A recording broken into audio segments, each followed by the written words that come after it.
Hindi ba ito ang pinakamayamang tao sa Jiangcheng? Si Bo Yunshen ba yun? Napakayaman na niya.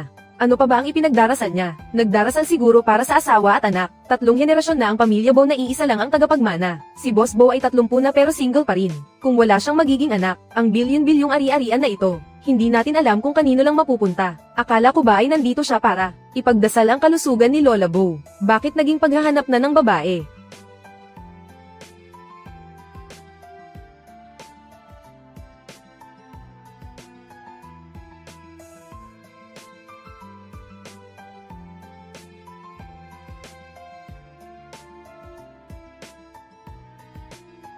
Siya nga.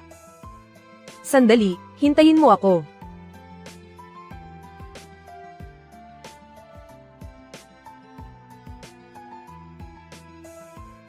Siya iyon. Ano? Buntis ako. Buntis. Sabi ng doktor kailangan daw pumirma ng tatay ng bata bago magawa ang operasyon. Ikaw, pwede mo ba akong samahan sa ospital? Buntis. Sa'yo. Hindi ba't baog ka raw? Tama na. Anong gamot ba ang nakain mo?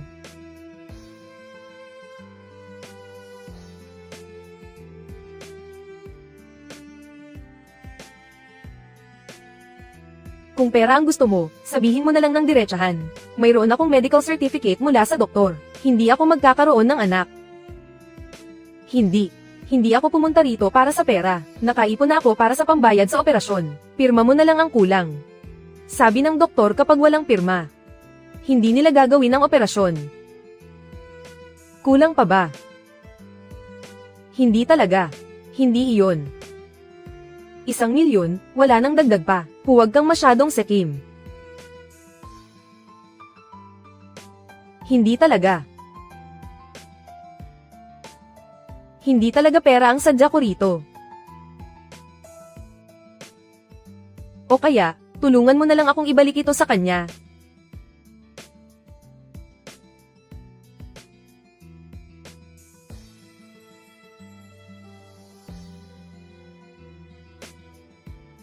Lagot na. Ang awarding ceremony sa school. Hindi na ako aabot. Ito. Sa ibang araw ko na lang ibabalik sa kanya.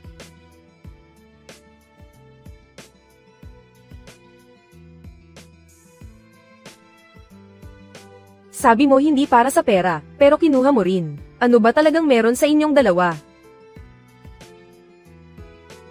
Siya pala ang babaeng nagplano laban sa iyo noong gabing iyon. Pero teka. Mukha lang siyang mahinang babae. Paano kanya mapipilit sa gusto niya? Huwag mong sabihin, gusto mo rin siya, no? Napakadaldal mo. Kung talagang wala kang magawa sa buhay, imbestigahan mo na lang kung sino ang nasa likod niya at nag-utos sa kanya. Huwag mong palalagpasin ang kahit sino. Bakit parang ang pakiramdam ko ay gusto mo lang imbestigahan ang babaeng iyon?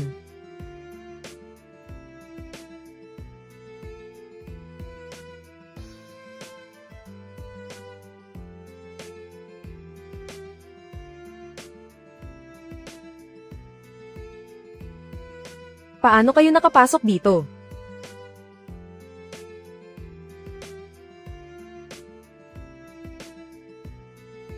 Ang isang lalaking hiwalay sa asawa.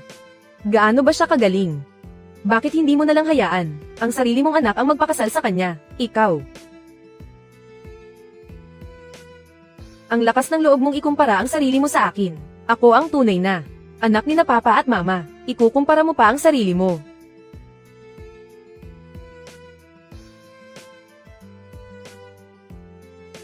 Bata ka. Tatay mo pa rin ako. Ngayon pa lang ay ganyan ka na sumagot. Balak mo na bang magrebelde? Wala akong tatay na nagbebenta ng sariling anak. Sumasagot ka pa talaga, hindi ba? Ikaw. Gusto mo pa akong saktan. Wala kang karapatan. Sige. Wala palang karapatan, ha? Sige, ibalik mo sa amin ang 500,000 dot na ito. At pagkatapos, wala na kaming pakialam sa iyo. Ikaw ang tumanggap ng pera. Hindi naman iyan napunta sa kamay ko. Bakit ko ibabalik? Wala akong pera. Sino niloloko mo? Alam ko na. Ikaw ang kakatanggap lang ng scholarship. Saan mo itinago ang pera? Magsalita ka na. Nasa loob ba ng bag mo? Ibigay mo sa akin.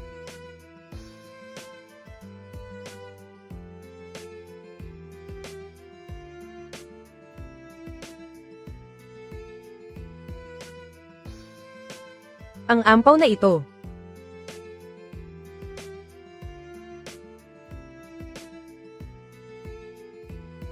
₱500 lang ito. Ano ito? Nay. 1,000,000.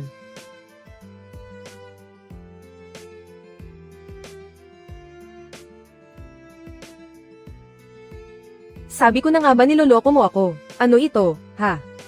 Hindi sa akin iyan. Ibalik mo sa akin. Umalis ka nga.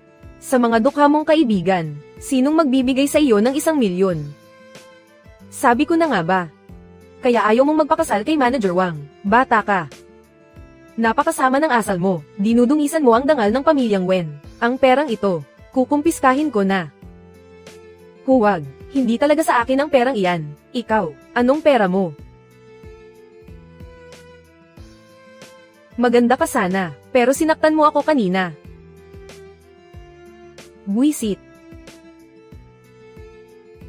Anak. Na ipinanganak ka sa ganitong pamilya, patawarin mo si mommy. Anak.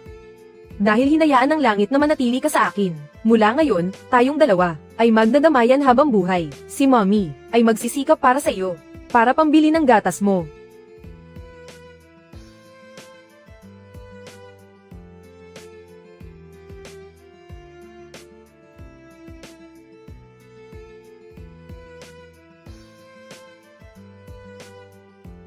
May matandang babaeng nahimati doon. Tulungan kaya natin siya. Hindi mo naman siya nabangga, bakit mo tutulungan? Hindi ka ba natatakot na maperwisyo, at maubos ang lahat ng ari-arian mo? Tara na, bilis. Tulungan niyo ako. Tulungan niyo ako.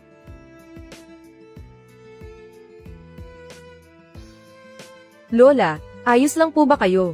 Gamot.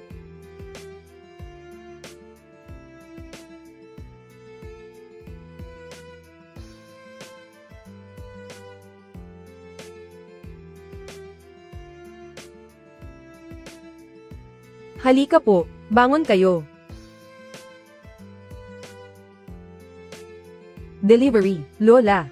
Bakit po kayo nag-iisa sa labas? Napakapanganib po. Nasaan po ang pamilya nyo? Mayroon akong matandang apo sa bahay. Sa tuwing nababanggit siya, naiinis lang ako. Anong silbi ng yaman? Lampas 30 taon na siya. Pero binata pa rin hanggang ngayon. Iya. Nakikita kong napakabait mo, ikaw. Kamukhang kamukha mo ang pangarap kong maging apo sa tuhod. Ang delivery ko. Alis na ako. Isasama kita ngayong araw, para makilala ang apo ko, na 30 taon ng binata. Lola, estudyante pa lang po ako sa kolehiyo. Iniisip mo bang masyado ng matanda ang apo ko? Buntis po ako. Delivery. Sino ba ang gustong maging ama-amahan? Sige na, sige na. Kasalanan ito ng apo ko, wala siyang swerte. Ganito na lang, ibibigay ko sa iyo ang Pulse Heiress na ito, bilang pasasalamat sa pagliligtas mo sa buhay ko kanina, Lola. Masyado pong mahalaga ang Pulse Heiress na ito, hindi ko po ito matatanggap. Ay oo nga pala, may i-deliver pa po ako, aalis na po ako, mag-iingat ka sa daan. Palm po, napakabait na bata. Napakagaling na bata. Kasalanan talaga ito ni Bo Yunshen. Masyado siyang maagang ipinanganak. Masyado na siyang matanda.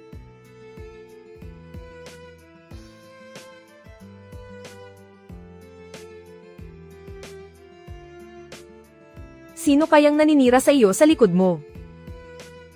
Naimbestigahan mo na ba ang ipinapagawa ko? Opo, na-check na namin. Ang taong nag-set up sa iyo noong gabing iyon, hindi man lang nakita ang kwarto mo. Hindi siya iyon. Ang pangalan niya ay Wen Noanuan, mula sa Jiangcheng University, isang henyo na laging namumuna sa lahat ng asignatura. Noong araw na nangyari iyon, gusto siyang ibenta ng tatay niya, para sa dote na 500,000. Habang tumatakas siya, aksidente siyang nakapasok sa kwarto mo. Nandito rin pala si Mingshen. Magandang araw po, Lola, mabuti naman. Ang batang iyon, magkakilala ba kayo? Opo. Kanina lang. Nadapa ako. Ang ibang tao ay iniiwasan lang ako, pero ang batang iyon, tinulungan niya ako. Sabi ko sa kanya, ibibigay ko ang pulse Ares na ito, bilang pasasalamat, pero talagang tinanggihan niya. Napakabait na bata talaga. Oo nga pala, sinabi ko rin sa kanya, na maging asawa siya ng apo ko. Kaya lang. Sabi niya masyado ka na raw matanda, ayaw niya sa iyo. Posible kaya, na nagkamali talaga ako ng hinala sa kanya, tungkol sa pagbubuntis. Lola. Saan niyo po siya nakita? Doon lang sa tapat ng pinto ng bahay. Ay oo, nagde-deliver siya ng pagkain, Sir Bo. Ang cheque na 1 milyon na ibinigay niyo, na-encash na kagabi. Sino ang nag-encash? Isang batang babae. Sinundan siya ng mga tao natin. Hanggang sa isang club, nag-arkayla siya ng 10 male models. 10. Siya ba talaga iyon? Medyo malayo po kami noon. Hindi namin masyadong namukan. Pero ayon sa mga taga-club, at sa mga taga-bangko, ang pangalan ng babaeng ito ay Wen. Wen no Anuan. Sige. Mabuti na lang, akala ko pa naman, nagkamali ako ng hinala sa kanya. Sa tingin ko ang babaeng ito, hindi siya ganoong klase ng tao. Kilala mo ang mukha pero hindi ang puso. Ang bakal na punong ito, hindi na naman mamumulaklak. Q. Napakakaiba nito. Ngayon lang ako nakakita ng ganitong balat-batak. Bilis. Tawagin mo si Doktor. Go dito, sige. Doktor. Go. Professor Go, tingnan niyo po ito bilis. Sus Marisep. Ito ay para lamang sa nagdadalang tao, ng anak ng pamilya Bo, ang marangal na balat-batak na ito. Ikaw pala. Ito. Ang batang ito ay tunay na kay Yun Shen. Ako. Tayo. Magkakilala ba tayo? Ako. Ako, naaalala mo pa ba, 8 buwan na ang nakalipas nang magkita tayo, sa templo. Noong oras na iyon, akala namin ni Yun Shen, nananakam ka lang ng pera, hindi ko akalain na buntis ka nga talaga, maghintay ka lang, sasabihin ko na ngayon kay Yun Shen. Naiwan ko ang cellphone ko sa opisina, sandali lang ha, huwag kang aalis, huwag kang aalis. Ang taong iyon, halatang mayaman siya. Hindi kaya, kunin niya ang bata at iwan ako, nakawin ang baby ko. Hindi pwede, ang baby ang tanging pamilya ko, kailangan ko siyang protektahan. Hindi pa tapos ang check-up mo. Bakit naman kita lolokohin? Nakita ko talaga si Wen no Anuan, buntis talaga siya. Buntis siya. Anong pakialam ko doon? Hindi ako magkakaroon ng anak, alam mo naman iyon, di ba? At saka, ilang buwan na, mula nang huli ko siyang makita, sinasabi ko sa iyo, may lumitaw sa tiyan niya, na para lamang sa nagdadalang tao ng lahing Bo. Ang balat-batak na lilito lamang. Noong ipinanganak ng lola mo ang tito mo, at noong ipinanganak ka ng mama mo, may marka ng dragon sa kanilang tiyan. Sinasabi ko sa iyo, marka ng dragon at phoenix ang nasa tiyan niya. Buntis talaga siya ng anak ng pamilya Bo. Kambal pa na lalaki at babae. Kaya bilisan mo na, pipigilan ko siyang umalis para sa iyo. Pumunta ka na rito bilis. Saan ka pupunta? Bumalik ka rito.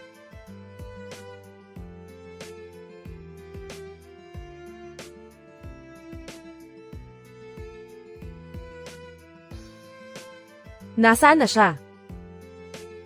Yari na. Nawala ko ang mahalagang kayamanan ng pamilya Bo. Diyos ko.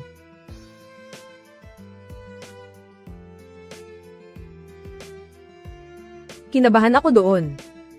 Noong una ayaw niyo akong paniwalaan, ngayon. Malapit na akong manganak, bigla kayong susulpot para agawin ang anak ko. Walang ganoong kadaling bagay. Anak. Si Mama. Lagi akong sasama sa iyo, Wen no Anuan. Ano na naman ang gusto ninyong gawin? Wen no Anuan. Ano na naman ang balak ninyong gawin? Buntis ka. Nang hindi man lang kasal, nagdadalang tao ka sa anak ng ibang tao. Ang mukha ko. Ipinahiya mo ng gusto. Ano man ang mangyari sa akin. Wala na kayong pakialam doon. Lumayas kayong lahat dito. Ako ang tatay mo. Gumawa ka ng ganoong kawalang hiyaang bagay. Paanong naging wala akong pakialam? Sige na. Pirmahan mo na ito. Pagkatapos ay isama mo ang anak mo. At lumayas sa bahay na ito. Kaya pala ang habol ninyo ay ang bahay na ito. Ang bahay na ito ay pamana ng lolo at lola ko. Para sa nanay ko. Huwag na kayong umasa. Ang bahay na ito ay pag-aari naming dalawa ng nanay mo. Bilang mag-asawa, paanong naging wala akong kinalaman? Inubos mo na ang kumpanya ni mama. Ngayon pati ang mga ari-arian niya. Bago pa siya ikasal ay gusto mo ring kunin. Asa ka pa. Ayaw mong pumirma, ganoon ba? Sige. Kung ganoon ay bigyan mo na lang kami ng tseke na nagkakahalaga ng 2 milyon. At hahayaan ka naming tumira rito. Kahit isang cash-in, wala na akong ibibigay sa inyo. Ang bahay na ito ay para sa mga anak ko. Huwag na kayong mangarap.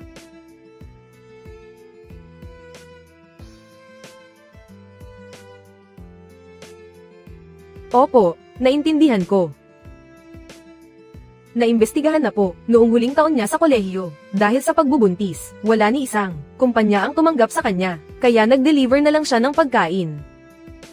Hindi kanya niloko noon. Ginamit niya ang pera ko para sa mga lalaki. Paano ko siya paniniwalaan? Kikilalanin ko ang mga bata, pero ang babaeng tulad niya, huwag siyang umasang makakapasok sa pamilya Bo. Dahan-dahan lang. Sinasabi ko sa iyo, dahan-dahan lang. Hindi mo mababayaran kapag nabangga mo ako. Dahan-dahan.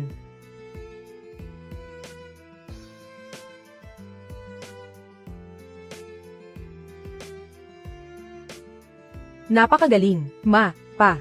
May pera na naman tayo. Tara na.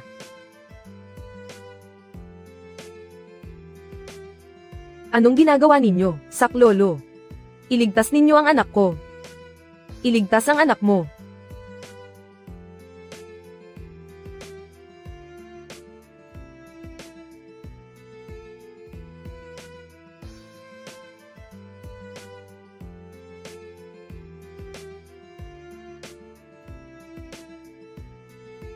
Tigil.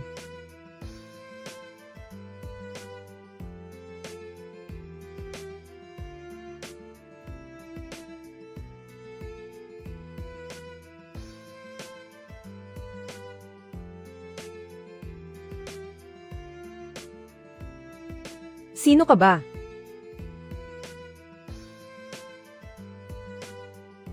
Alam ko na. Ikaw siguro yung kinakasama niya, no? Ang tungkol sa inyong dalawa. Alam ba ng matandang lalaking bumubuhay sa kanya? Alam mo ba? Ikaw ang dahilan kung bakit siya nasaktan ng ganito. Sino ka ba talaga? Pumasok ka lang dito para manakit ng tao. Ano naman kung saktan ko siya? Hindi naman siya kasal. Pero nabuntis siya ng mga batang iyan. Bagay lang iyan sa kanya. Sino ang nagbigay sa iyo ng lakas ng loob? Nasabihing ang mga anak ko ay mga bastardo. Talaga bang mga anak mo sila? Ginawa ninyo ang ganitong kawalang hiyaan. Tapos may gana pa kayong pumunta rito para manakit. Tingnan mo kung paano kita tuturuan ng leksyon. Ano ba? Papa. Pa. Sinasabi ko sa inyo, kapag may nangyaring masama sa kanya, papatayin ko kayong lahat. Yun Shen, huwag mo muna silang intindihin. Nasa panganib sinuanuan. Bilisan mo, dalhin siya sa ospital.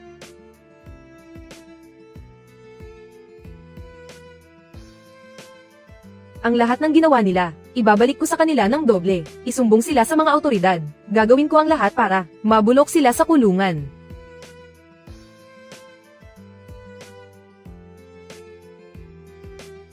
Napakabuting bata, bakit siya nakatagpo ng pamilyang walang puso at kaluluwa na gaya niyan?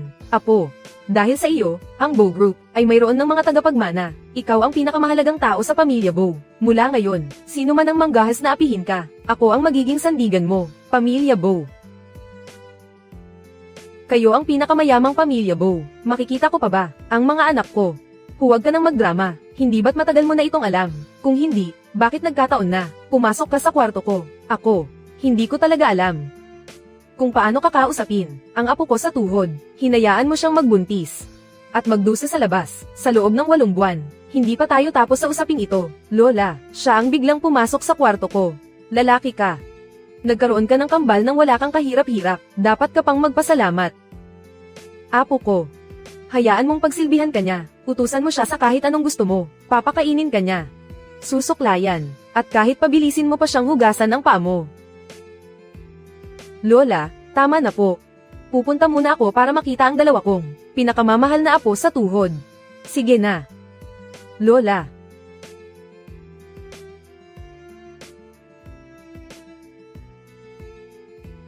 Ang mga bata ay dapat sumama sa akin.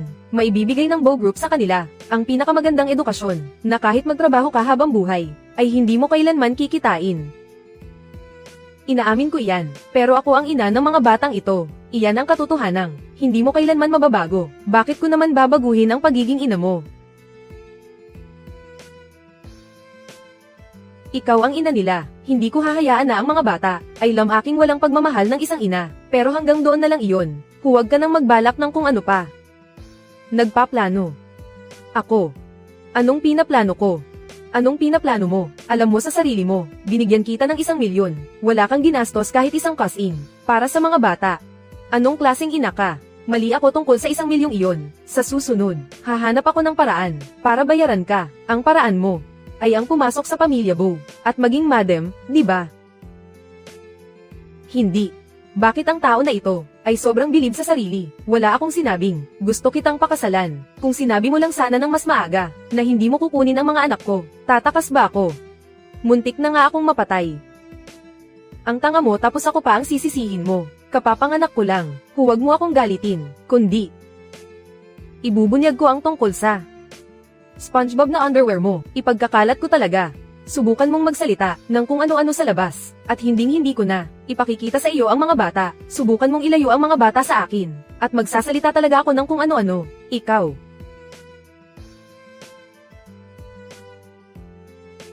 Gutom na ako, sabi ni Lola pagsilbihan mo ako. Maghintay ka.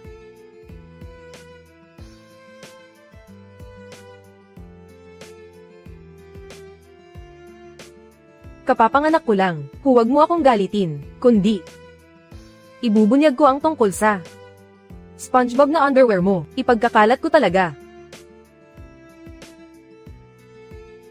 Susuot talaga ako. Mga anak, ang mama nyo ngayon ay wala pang maayos na trabaho.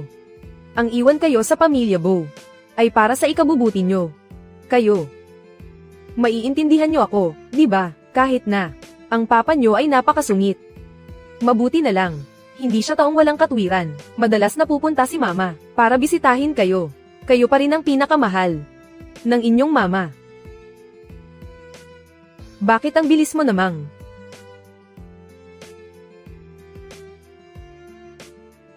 Bakit ikaw? Bakit ka nandito? Paano ka nakapasok? Hindi ko akalain na ang munting sinta mo ay may kakayahan pala. Muntik na kaming ay pakulong ng mga magulang ko. Pero, kumpara sa backer ko, kulang pa siya. Ginawa nyo na ang lahat ng kasamaan. Tiyak na may karma kayo. Karma. Kakapasok mo pa lang sa amin, sa kulungan. At pagkatapos, ang pinakamayamang pamilya Bow ay inilabas na kami agad. Sige nga, sabihin mo sa akin, nasaan ang karma ko? Anong sinasabi mo? Sabihin mo, sino ang nagsabing iniligtas kayo? Sabi ko, ang pinakamayamang pamilyang Bow. Hindi. Hindi ito maaari. Bakit hindi ito maaari? Tumingin ka sa buong Jiangcheng. Sino ang makakapagpalaya sa isang tao? Sa loob lang ng isang araw, bukod sa pamilyang Bow, may naiisip ka pa bang iba? Oo nga. Bukod sa pamilyang Bow, sino pa ang may ganoong kapangyarihan? Ano bang iniisip ko? Ang taong nagligtas sa akin, sinasabing, si Bow Yunshen mismo ang nag-ayos nito. Siguradong ang ganda ko.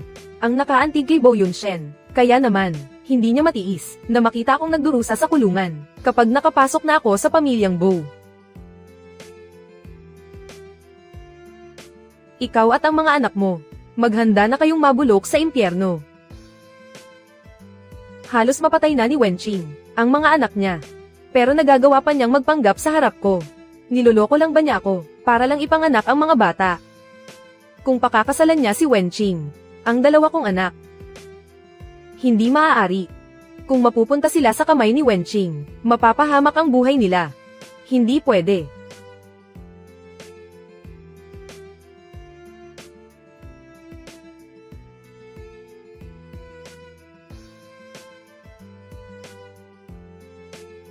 Nurse. Anong nangyari, Bo Yunshen? Nasaan ang mga tao? Ang tinutukoy niyo po ba ay si MS? When, nakita ko lang siya kanina. Papunta siya sa nursery.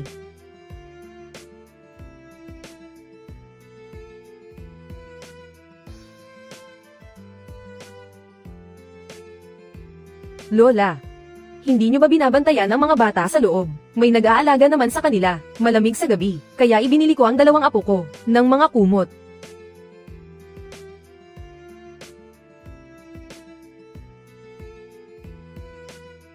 Nasaan ang 2 apo ko? Kinuha na po sila ni MS. When, inaayos na po ang discharge papers. Discharge. Sino ang nagbigay ng pahintulot na ilabas sila? Kung ibang tao lang po, siguradong hindi namin hahayaang kunin ang mga bata, pero si MS. When ay ang tunay na ina ng mga bata, wala kaming karapatang pigilan siya. Ay lockdown agad ang ospital. Kailangang mahanap si Wen Noanuan at ang 2 bata.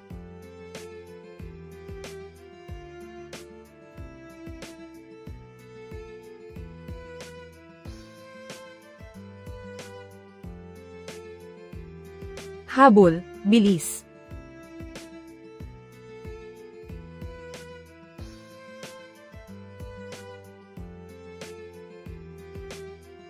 Hindi mahanap. Tingnan nyo doon, bilis.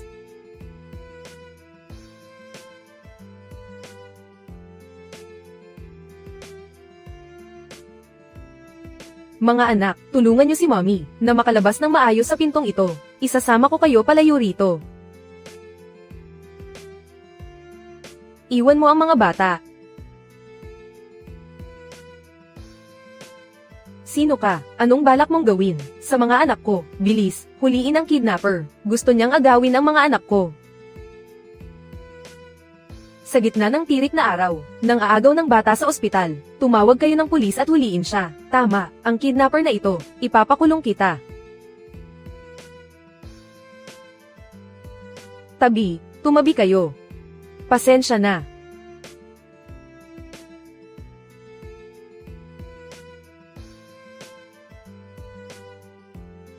Jiang Cheng. Ito ang teritoryo ng pamilya Bo. Ang iwan ng mga bata rito ay masyadong mapanganib. Hindi na tayo pwedeng manatili sa Jiang Cheng. Mga anak, hindi hahayaan ni Mommy na mapunta kayo sa mga kamay ni Wenqing. Ngayon din ay, itatanan ko na kayo palayo rito.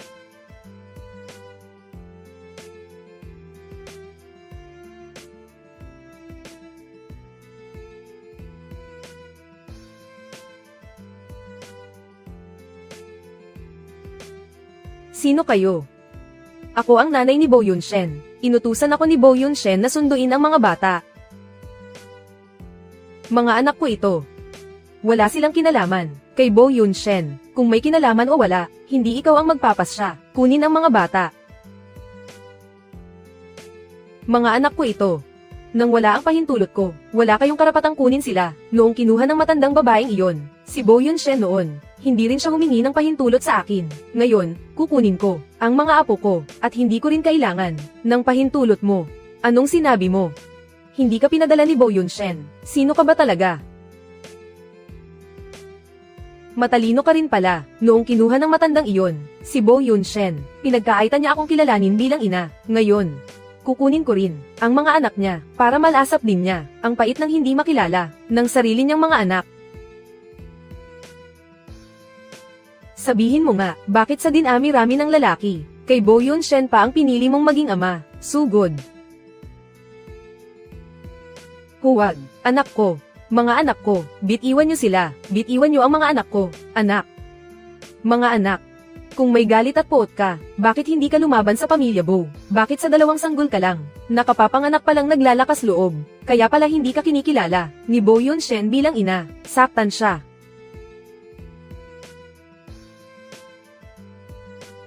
Si Lola Bo ay napakabait na tao. Paano niya matitiis na lamaking walang ina si Bo Yunshen? Siguradong ikaw ang may ginawang masama kay Bo Yunshen noon. Hindi ka karapat dapat maging ina niya, at hindi ko rin hahayaan ang mga anak ko na tawagin kang Lola. Saktan niyo siya. Bugbugin niyo ng husto. Nagkamali ako. Bilisan mo, halika na. Hindi ko na yata kaya ito. Gagawin ko ang lahat para maglaho siya sa mundong ito. Alam mo ba yun?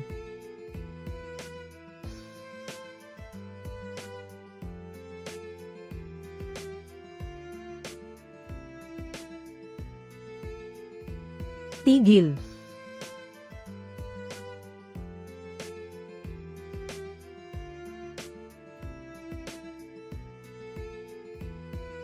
Ang lalakas ng loob ninyo. Sino ang nagbigay sa inyo ng karapatang saktan ng tao ko? Patawad. Nagkamali ako. Sige, tumahimik ka. Mamaya na tayo mag-usap tungkol dyan. Ikaw nga talaga. Ilayo mo sa akin ang mga bata.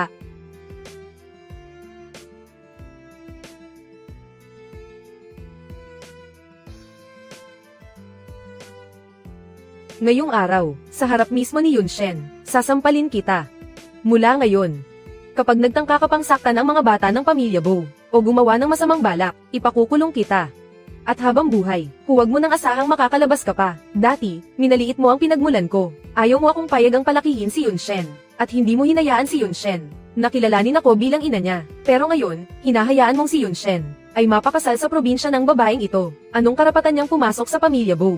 Habang ako ay hindi. Sino ka para ikumpara ang sarili mo kay Noanuan? Sa buong buhay ko, ang pinakamalaking pinagsisisihan ko ay ang payagan ng anak ko na pakasalan ka. At ano ang nangyari? Halos maputol ang lahi ng pamilya Bo dahil sa iyo. Pag-isipan mong mabuti sa lahat ng ginawa mo noon. Sa mga bagay na iyon, paano mo aasahan si Yunshen? Natawagin kang ina, nararapat ka ba?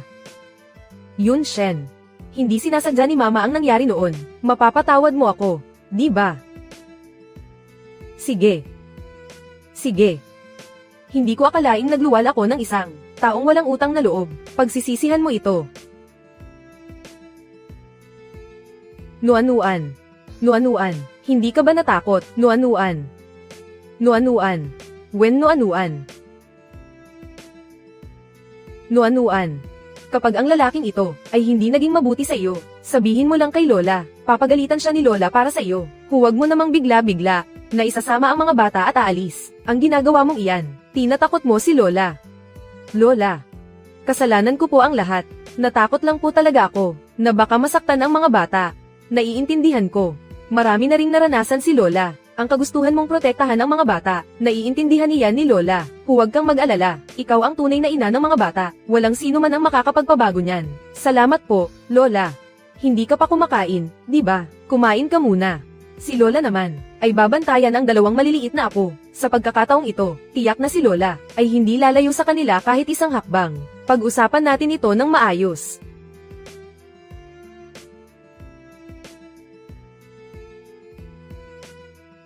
Hanggal. Patawad. Alam ko na po talaga ang pagkakamali ko. Tatakbo ka pa ba? Hindi na po. Sige. Kung ganoon, kumain na tayo.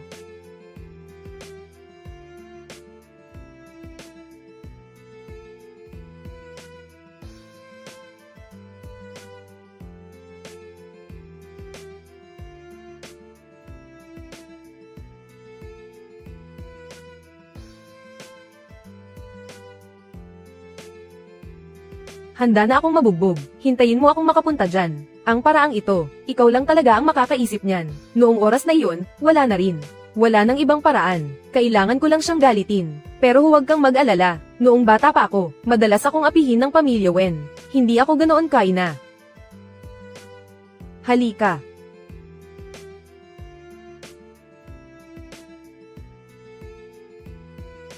Madalas ka bang apihin ng pamilya Wen? Simula noong pumanaw ang nanay ko.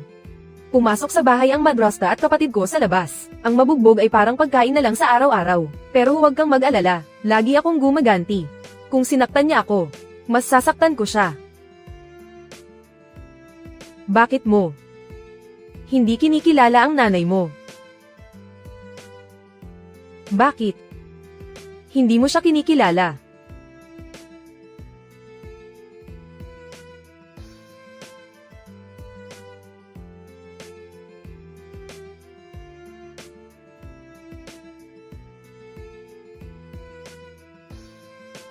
Bo Xiao. Makaalis ka na sana ng payapa. Aalagaan ko ng mabuti ang anak natin.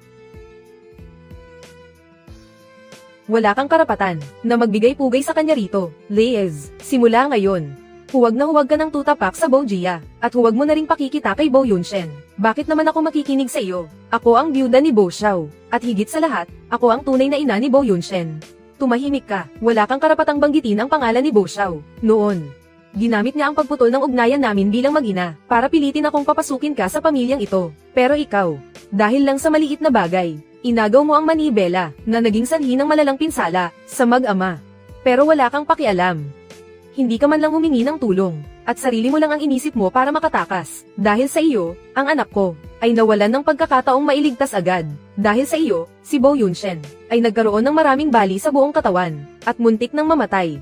Sa tingin mo ba, may mukha ka pang may haharap dito sa Bo Jia?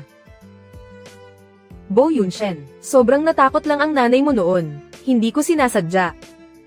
Patawarin mo na ako, please, sabi ng doktor. 5 minuto na lang sana. Kung tinawagan mo lang, ang tatay ko noon. Sana ay nailigtas pa siya. Wala akong nanay na katulad mo. Umalis ka na. Bo Yunshen. Kung hindi mo ako kikilalanin bilang ina ngayon, balang araw, hinding-hindi ko rin. Hahayaang kilalanin ka ng anak mo. Hoy! Kinakausap kita, hindi ba't pati ang sarili mong tatay, ay hindi ka pinatawad? Hindi ko siya tunay na tatay, siya. Isa lang siyang walang utang na loob na, lalaking nakasandal sa yaman ng iba.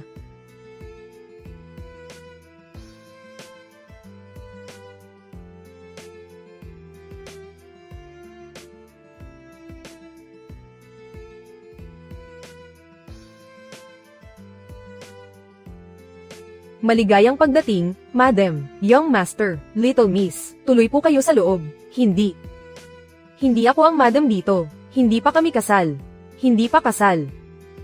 May mga anak na sila. Ang kasal ay mangyayari rin sa takdang panahon. Makinig ka sa akin. Tawagin niyo siyang Young Mistress. Halika, tingnan mo kung ano ang inihanda ni Lola, para sa iyo. Ito naman, ay ang titulo ng villa na ito. Nagkakahalaga ito ng 20 milyon. Regalo ito ni Lola sa iyo, bilang pasasalamat sa pagliligtas mo sa buhay ko. Mula ngayon, ang pamilya ninyong 4, ay dito natitira. Ito naman, ay nasa Jiangcheng, ang pinakamagandang luxury flat sa buong lungsod. Nagkakahalaga ito ng 10 milyon. Regalo ito ni Lola para sa iyo, bilang personal na regalo. Ang mga babae kasi, kapag may asawa na, kailangang may sariling espasyo. Sa susunod, kapag ginalit ka niya, iwan mo sa kanya ang mga bata, at maghanap ka ng sarili mong katahimikan. Para sa akin, para sa isang tao lang. Para sa akin, para sa isang tao lang. Bakit, hindi ka ba nasisiyahan? Hindi po. Hindi sa ganoon. At ito naman, ay ang 2 pinakaabalang, Commercial Street sa Jiangcheng. Regalo ko ito para sa 2 kong mahal na apo sa tuhod bilang pagbati sa kanila. Isa para sa bawat isa, walang lamangan.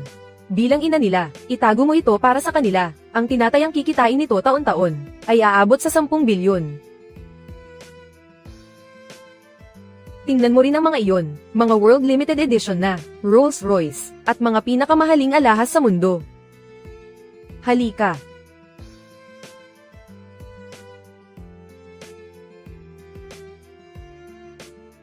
At ang pinaka-importante, ito ang singsing na pamana ng pamilya Bo, na ipinapasa sa bawat henerasyon. Ngayong araw, ibinibigay na ito ni Lola sa iyo. Hindi po pwede, hindi po pwede. Masyado po itong mahalaga. Kahit ilang buhay pa, hindi ko kayang bilhin. Kahit isang piraso lang nito. Kapag tinanggap ko ito, babangungutin ako sa gabi. Pakiusapan mo si Lola. Ang pagkakaroon ko ng anak, ay hindi talaga dahil sa pera. Yunshen. Pagsabihan mo ang asawa mo, natanggapin na ang mga ito ng maluwag sa loob. Ang mga bagay na ito, para sa aming pamilya Bo, ay barya-barya lang. Talaga bang ayaw mo, o nagpapakipot ka lang? Hoy! May mga kamay at paa ako, bakit ko kailangang kunin ang mga gamit ng pamilya Bo? Kapag ba may babaeng tumanggi sa iyo, iniisip mo agad na nagpapakipot lang. Napaka-narcissist mo, may sira ka ba sa ulo? Mag-usap na lang kayong dalawa. Magtrabaho na kayong dalawa.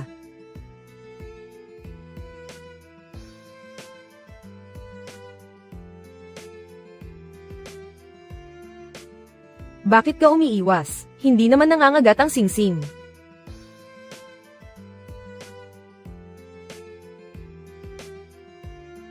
Ibinigay iyan ni Lola sa iyo, kaya tanggapin mo na, kahit hindi kita asawa.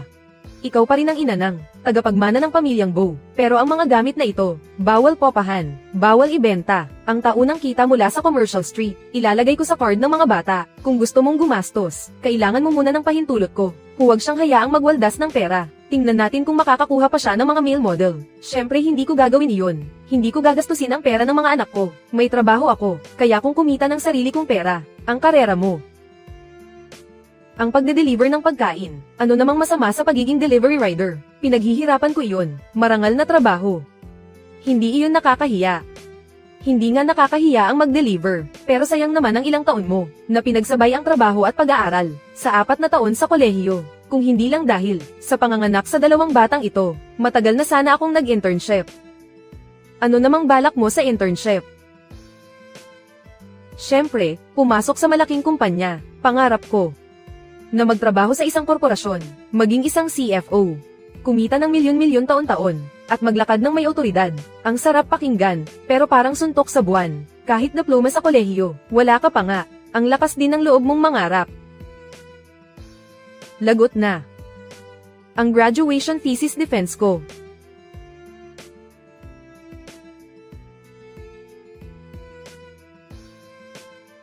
Madam, inilipat na ng pamilyang Bo ang Villa, sa ilalim ng pangalan ni Wen No Anuan. Masyadong mahigpit ang seguridad doon, hindi makapasok ang mga tao natin. Kasama ni Wen No Anuan ang 2 bata, at nakalipat na sila doon. Ito, ang mga litrato ni Wen No Anuan, sa loob ng Villa. Iyan ang singsing na pamana ng pamilyang Bo, na ibinibigay lang sa tunay na seniora ng pamilya. Dati, ang matandang iyon, ayaw na ayaw ibigay sa akin iyan. Ngayon, ibinigay lang niya sa isang babaeng hindi pa man lang naikakasal sa pamilya. Ano bang meron sa kanya na wala sa akin? Bakit siya mas higit sa akin? Dahil ayaw ninyong ibigay ng kusa. Ako mismo ang kukuha niyan.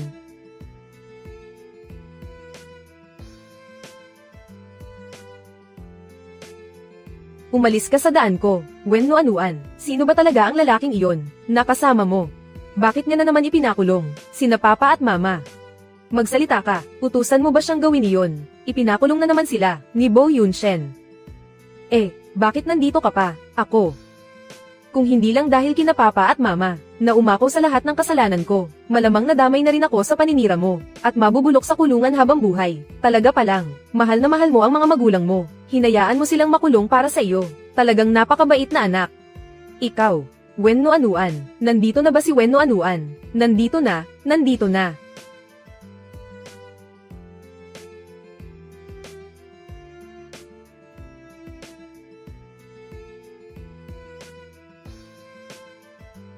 Bakit siya sumunod dito?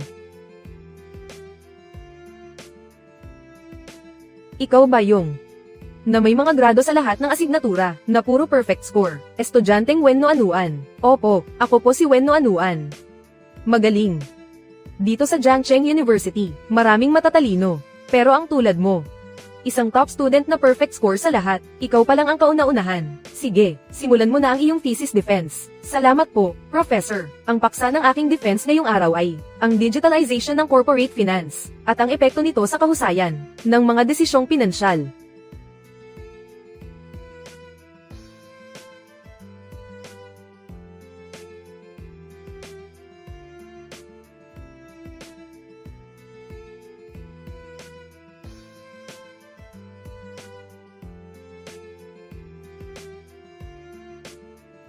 Iyan po ang kabuuan ng aking presentasyon. Inaanyayahan ko po ang mga professor para sa inyong mga puna at mungkahi. Salamat po. Gepang. Ang defense ng estudyanteng ito ay napakahusay. Sandali lang.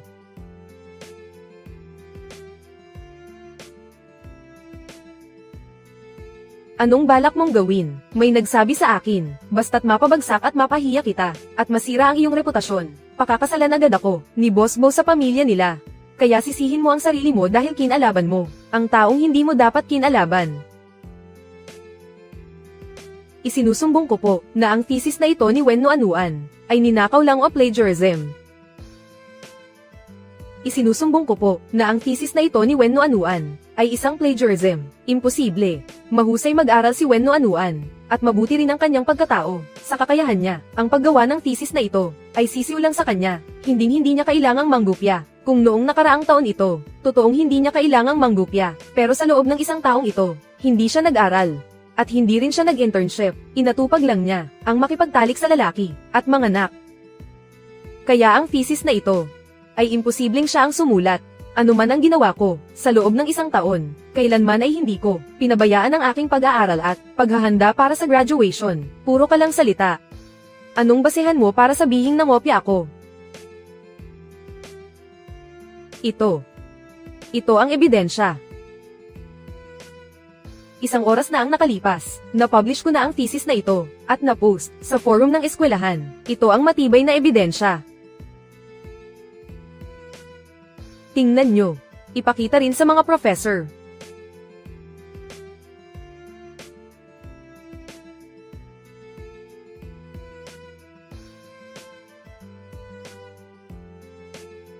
Eksaktong-eksakto ang bawat salita. Sayang, akala ko pa naman, ay nakatagpo ako ng isang henyo. Ang mga perfect score mo ba, ay nakuha mo rin sa pamamagitan ng pangongopya?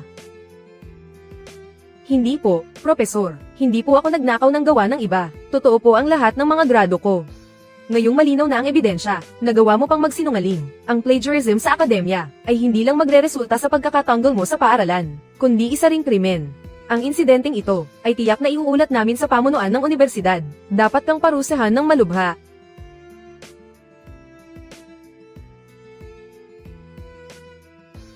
Hindi ito maaari. Ang thesis na ito ay isang taon ko nang pinaghahandaan. Bawat sanggunian ay, ako mismo ang nagbasa. Bawat salita ay, ako mismo ang nag-type. Hindi ako nagnakaw ng ideya. Kung ganoon, paano mo ipapaliwanag ito? Hindi kaya ikaw ang nagnakaw ng thesis ko, at naunang nag-post nito sa internet. Taon-taon kang bumabagsak.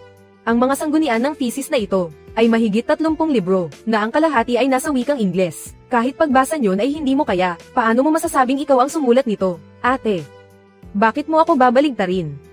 Ikaw nga itong ayaw mag-alaga sa tatay natin, kaya ka lumayas ng bahay. Kahit ang laptop mo, hindi ko man lang mahawakan. Paano kita mananakawan? Alam ko na. Siguradong masyado kang naging abala sa pakikipaglandian sa kung sino-sinong lalaki, kaya wala ka ng oras mag-aral. Kaya ngayong malapit na ang defense, kung ano-anong thesis na lang ang kinuha mo, para lang may maipasa. Ngayong huli ka na sa akto, ate, huwag ka nang magpalusot. Grabe naman, para lang hindi maalaga ng tatay niya, nagawa pa niyang lumayas. Ang tatay niya ay nagpalaki pala ng isang, walang utang na loob. Oo nga, hindi lang nagnakaw ng gawa. Pati moralidad ay napakababa, ang mga estudyanteng ganyan, ang ugali. Dapat ay matagal nang pinatalsik. Dinudungisan niya ang pangalan ng ating paaralan. Tama, dapat siyang i-kick out, para maging babala sa lahat. Hindi ako nagnakaw ng gawa, at isa pa. Nasa tamang edad na ako, ang magpakasal, at magkaanak ay hindi labag sa batas. Anong karapatan ninyong pigilan ako? Tingnan ninyo, umamin din siya sa wakas. Sa buong taon na ito, puro panganganak lang ang inatupag niya. Saan pa siya kukuha ng oras para mag-aral? Kaya ang thesis na ito, ay imposibleng ikaw ang sumulat. Sige. Sinasabi mong ang thesis na ito, ay hindi akin, kundi sa iyo. Kung ganoon, may lakas ka ba ng loob na makipagpaligsahan sa akin? Ikaw, lalaban ka ba sa akin? Anong laban? Gaya ng thesis na ito, ilang sanggunian ang ginamit dito, ilang case study ng kumpanya, ilan ang mula sa ibang bansa. Sabi mo ikaw ang sumulat nito, di ba? Sige, hahayaan kitang magsalita muna. Ano? Ang thesis na ito, gumamit ito ng 30 sanggunian, tapos yung mga case study ng kumpanya. Kasi itong thesis na ito, matagal ko na itong isinulat. Masyadong busy ang graduation season. Nakalimutan ko na ang lahat, nakalimutan mo. Pero ako, naaalala ko pa, ang thesis na ito, ay may kabuoang sanggunian na 34 na libro. Sa mga iyon, ang mga case study, ay may 18, 10 ang lokal, at 8 ang mula sa ibang bansa. Lahat sila ay kabilang sa top 50 na mga kumpanya. Ang lahat ng ito, ay nasa huling pahina ng thesis. May mga label ang mga ito. Totoo nga. Ang sinabi ni Wen no Anuan, ay saktong-sakto, walang labis, walang kulang. Siguradong binasa niya ito ng maaga. Sabi mo ang thesis na ito, ay ikaw ang sumulat, pero hindi mo man lang maalala. Isang tingin ko lang, kabisado ko na agad. Hindi ba't nakakatawa yan? Wen no Anuan, huwag kang masyadong kampante. Ang thesis na ito ay maaga ko nang ikinatlat sa internet. Kahit pa mapatunayan mo na, ikaw ang sumulat niyan, hindi ka pa rin makakagraduate. Tingnan nyo bilis, ang kumalat na thesis, binura na sa buong internet, hindi na ito mahanap. Grabe talaga, ang account ni Wenqing ay naban dahil sa plagiarism. Hindi ba't patunay lang yan na si Wenqing ang nanggaya kay Wen Nuanuan? Sino ang may ganoong kalaking kapangyarihan na nagawang burahin sa loob lang ng ilang segundo ang lahat sa buong internet? Posible kayang siya iyon? Wen Nuanuan, huwag kang magmalaki. Kapag naging donya na ako ng pamilya Bo, hindi kita tatantanan. Hindi kita mapapatawan, gaga. Huwag ka nang managinip ng gising, ginagamit ka na nga ng iba, hindi mo pa alam, si Bo Yunshen ba, kahit pa baboy ang pakasalan niya, hindi ka niya papakasalan. Ako, ikaw, anong karapatan mong sabihin yan? Hindi ka naman si Mr. Bo, ito ay mismong ang pamilya Bo, ang nangako sa akin, Wen Nuanuan. Tingnan na lang natin. Tanga. Huwag nang umasa sa wala, ginagamit ka lang ng iba, ni hindi mo man lang mahalata, si Bo Yunshen pa talaga, kahit magpakasal pa ako sa isang baboy, hindi ako magpapakasal sa iyo. Sino ang mag-aakalang sa panahon ngayon, may tao palang aamin na baboy siya? Teka, mali, kailan ko ba sinabing pakakasalan ko siya? Huwag kang gumagawa ng kwento dyan. Sige, magkunwari ka pa. Kung hindi mo siya pakakasalan, bakit mo nilutez ang tungkol sa kumalat na thesis sa internet? Ako, sabi mo hindi mo siya pakakasalan. Pero ngayong gabi, naghanda ka para sa anak niya, ng isang napakagarbong party para sa unang buwan. Hindi ba't para lang iyon sa kapakanan ng bata? Para iyon sa bata. Hindi ako magpapakasal sa babaeng kumuha ng male model, at 10 pa sa isang pagkakataon. Ang isyong ito, hindi mo na ba talaga malilimutan? Sino ba ang hindi naging bata at mapusok? Baka naman nag-order lang siya para may makasama lang uminom. Wala namang ibang ginawa. Naniniwala ka ba talaga doon? Nararamdaman ko lang talaga na hindi siya ganoong klaseng babae. Bakit hindi mo ipasuri ulit sa mga tauhan mo? Wala akong oras. Ang tigas talaga ng ulo mo. Darating ang araw na pagsisisihan mo rin ito.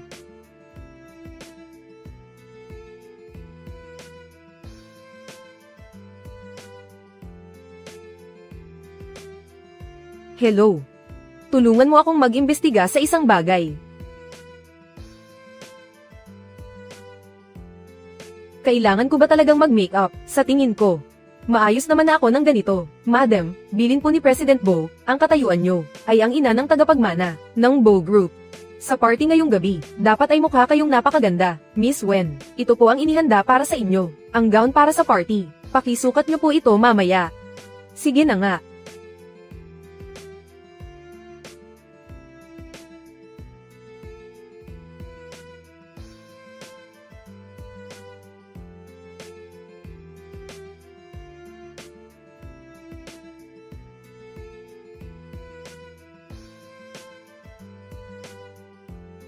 Napakaganda nyo, Miss Wen.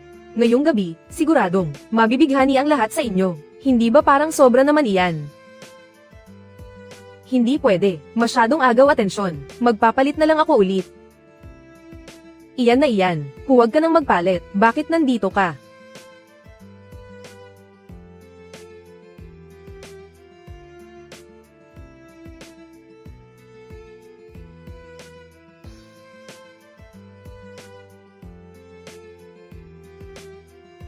Hindi ako sanay magsuot ng high heels.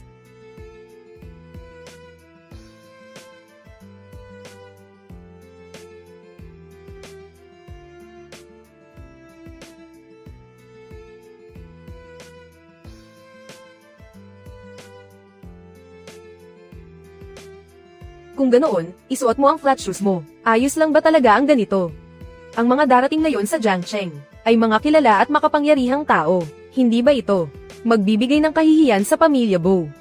Sa estado ng pamilya Bo sa Jiangcheng, hindi namin kailangan ng isang pares ng high heels para lang magmukhang kagalang-galang. Ang linyang iyon, napakalakas maka-big boss.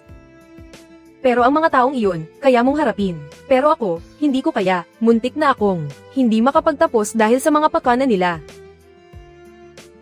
Wen Nuanuan, maaari kong palampasin ang tungkol sa pagkuha mo ng male models. Pero simula ngayon, huwag ka nang gagawa ng kalokohan sa labas. Mag-focus ka na lang sa pagiging babae ko. Huwag kang mag-alala, sinisiguro ko sa iyo, hindi ka na masasaktan pa, at wala nang mangangahas na galawin ka. Anong male model? Sino ang gumagawa ng kalokohan? Nagkukunwari ka pa rin. Hindi. Ano bang pinagsasabi mo? Paano mo nagagawang pagbintangan ako ng ganito? Ikaw lang ang lalaki sa buhay ko. 8 buwan na ang nakalipas, noong 18 ng Pebrero, habang buntis ka sa anak ko, gamit ang pera ko. Pumunta ka sa nightclub para maghanap ng mga male model. 10 lalaki pa talaga ang kinuha mo. Hindi ba't ikaw ang gumawa niyan? Hindi ko ginawa yun. Hindi ako yun. Talagang ayaw mong umamin hanggat hindi ka nahuhuli sa akto. Sige, maglabas ka ng ebidensya kung kaya mo. Pinagbibintangan mo ako ng walang basehan. Bakit ko aaminin ang hindi ko ginawa? Heto. Makinig kang mabuti. Heto. Makinig kang mabuti. Sir Bo, noong 18 ng Pebrero, totoong pumunta si Miss Wen sa nightclub. Kumuha pa siya ng 10 male model, at nagpakasaya doon buong magdamag. Linawin mo. Sinong Miss Wen? Si Miss Wen Noanuan po. Ano pang masasabi mo ngayon? Kung hindi ikaw, sino? Ang pagsisinungaling ay may kaparusahan sa batas. Ikaw, lumabas ka, magpaliwanag ka sa harap ko ng malinaw. Hello. Hindi pa tayo tapos mag-usap. Huwag ka nang magdrama. Nagawa mo ang ganitong bagay. Tapos wala kang lakas ng loob na umamin. Hindi ka karapat-dapat na maging ina ng mga anak ko. Hindi ka pwedeng umalis ngayong gabi. Sa tingin ko, ang gown na ito ay hindi mo na kailangan. Huwag mo akong pagbintangan ng ganito. Huwag kang umalis. Noong 18 ng Pebrero. Hindi ba't yun ang araw na ninakawan ako ng pamilya Wen? Siguradong si Wen Qing yun. Pinahamak na naman niya ako. Madam, nagawa ko na ang lahat ng iniutos nyo. Nasabi ko na ang lahat. Pakiusap, pakawalan nyo na ang pamilya ko. Sige na, umalis ka na. Ang asawa at anak mo ay naghihintay sa iyo sa bahay. Napakagaling nyo talaga, madam. Dahil dito, hindi na makakatapak si Wen Noanuan sa pintuan ng pamilya Bo. Hindi pa sapat yan. Tawagin mo si Wen Qing.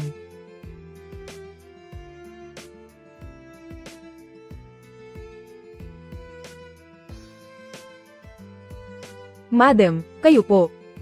Kayo po talaga ay ang ina ni Sir Bo. Bakit? Hindi ba halata? Halata po, sa isang tingin pa lang, alam na mula kayo sa alta sosyedad.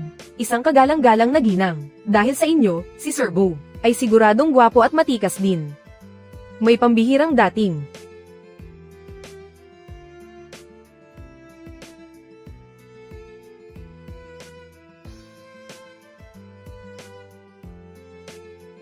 Bihira na ang mga dalagang, may matalas na paningin na gaya mo. Kung ikaw ang pakakasalan ni Yunshen, tiyak na mas mainam yun kaysa kay Wen Noanuan. Si Wen Noanuan, gustong magpakasal kay Sir Bo. Hindi mo pa ba alam? Inakit ni Wen Noanuan ang anak ko. Nanganak siya para sa anak ko, ng isang kambal. Ngayong gabi, ito na ang selebrasyon, ng unang buwan ng mga bata. Sino ang nagbigay sa iyo ng lakas ng loob, na sabihing cute ang mga anak ko? Ang lalaking iyon. Siya pala si Boss Bo. Buntis pala si Wen Noanuan, sa anak ni Boss Bo. Isang babaeng taga-probinsya lang siya. Karapat dapat ba siya? Si Yunshen ay isang responsableng tao. Kung sino man ang magkaroon ng anak niya, siguradong siya ay mananagot hanggang sa huli. Sa totoo lang, mas gusto kita na maging manugang ko. Kung ikaw din sana ay makakapanganak para kay Yunshen, ang gugustuhin pakasalan ni Yunshen ay siguradong ikaw. Madam, totoo ba ang sinasabi ninyo? Siyempre naman, si Wen Noanuan, ang probinsya ng iyon, paano siya may kukumpara sa iyo? Kapag naging tunay na asawa ka na sa Bojia, siya at ang kanyang mga anak ay nasa ilalim na ng iyong kapangyarihan. Madam, susunod po ako sa inyo. Mag-ayos ka ng mabuti ngayong gabi, ipaubaya mo na sa akin ang iba pa. Sige po. Ang mga anak ng pamilya Bo, hindi lang naman, si Wen Noanuan ang kayang manganak, basta't may hawak akong isa, ang Bojia ay mapapasa akin pa rin sa huli.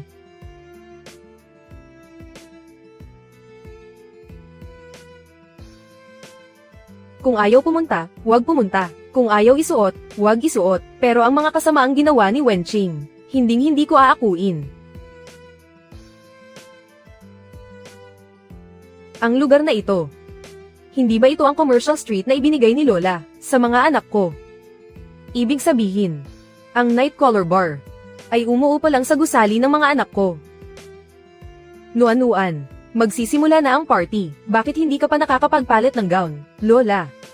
Mayroon po akong napaka Importanteng kailangang asikasuhin. Kailangan ko munang lumabas sandali. Ang selebrasyon. Pakiusap po, kayo na muna ang bahala. Lola, bilisan mo at bumalik ka agad.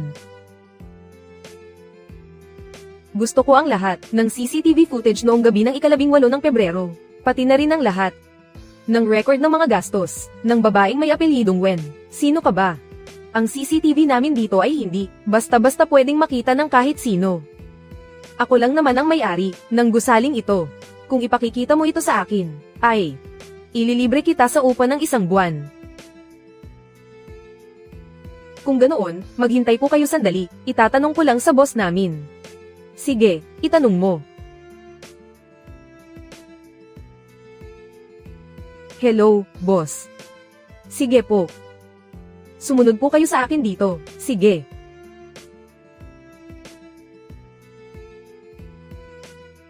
Sabi ng boss namin, ipapakita namin ito ng 1 beses lang, dahil may kinalaman ito sa ang pribadong impormasyon ng aming mga customer. Pakiusap, huwag na huwag nyo itong ipagkakalat. Sige, huwag kang mag-alala, hindi ko ito ipagkakalat.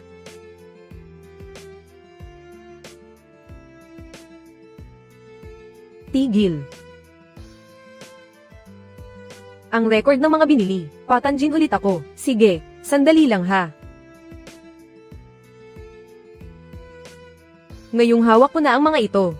Tingnan natin kung paano mo pa ako mapagbibintangan. Nagsimula na ang selebrasyon para sa unang buwan ng sanggol. Tapos ka na ba sa trabaho mo? Bakit hindi ka pa pumupunta rito? Darating na ang lola mo. Paakyat na ako. Yun Shen.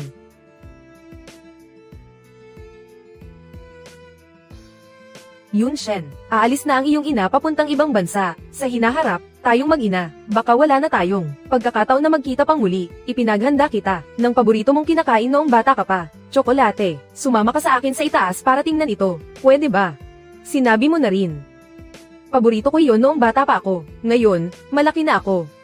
Yun Shen, mayroon pang isang gamit doon sa itaas na naiwan ng iyong ama. Hindi mo ba gustong makita iyon?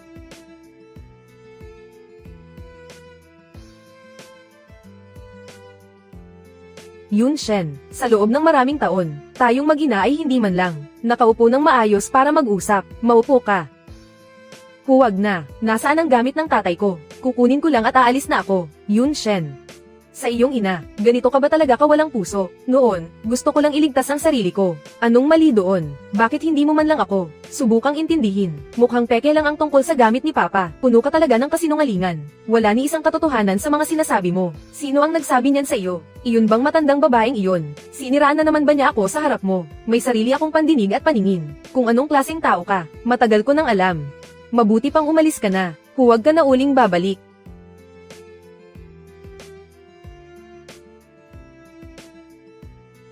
Ano itong bagay na ito? Isa lang itong pampaganya, para sa mga lalaki.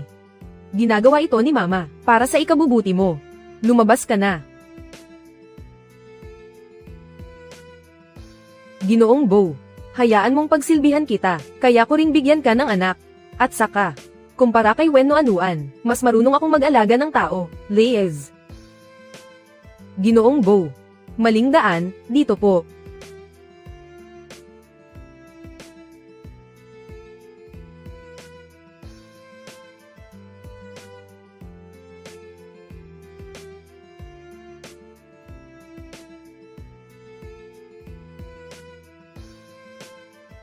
Wen no Anuan. Wen no Anuan. Kapag naisampal ko na ang mga ebidensyang ito sa mukha ni Bo Yunshen, tingnan natin kung ano pang masasabi niya.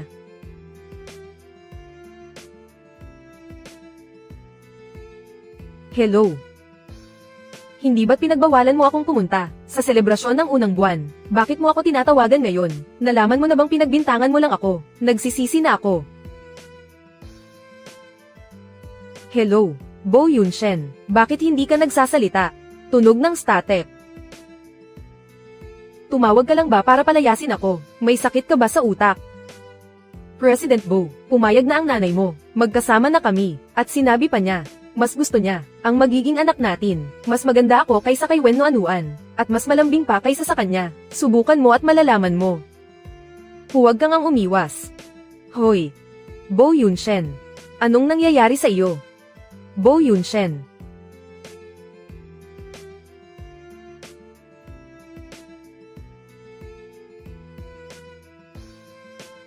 Numero ng kwarto sa hotel. Lola, nasa panganib si Bo Yunshen. Bo Yunshen, harangin niyo siya, bilis.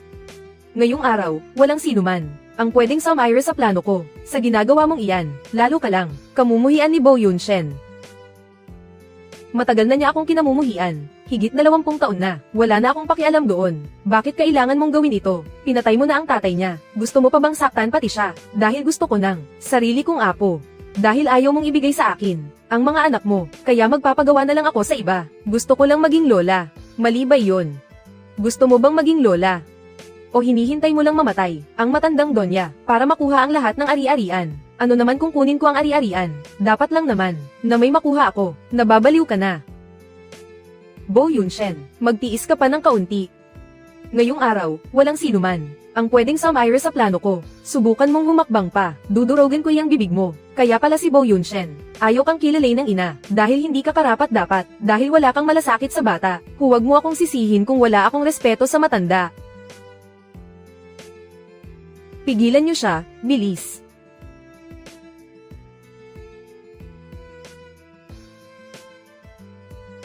Bo Yunshen. Huwag.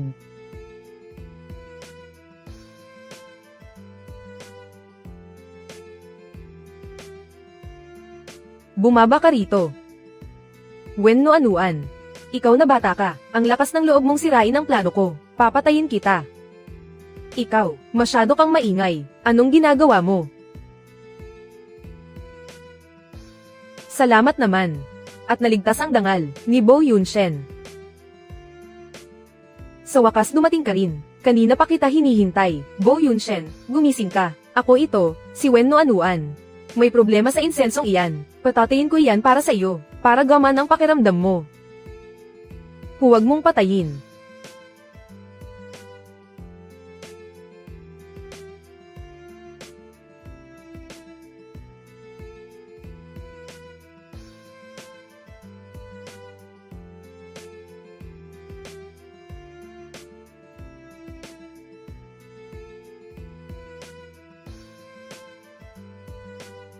Bilis, iwasak niyo ang pinto. Huwag nating hayaang manalo na naman si Wen no anuan.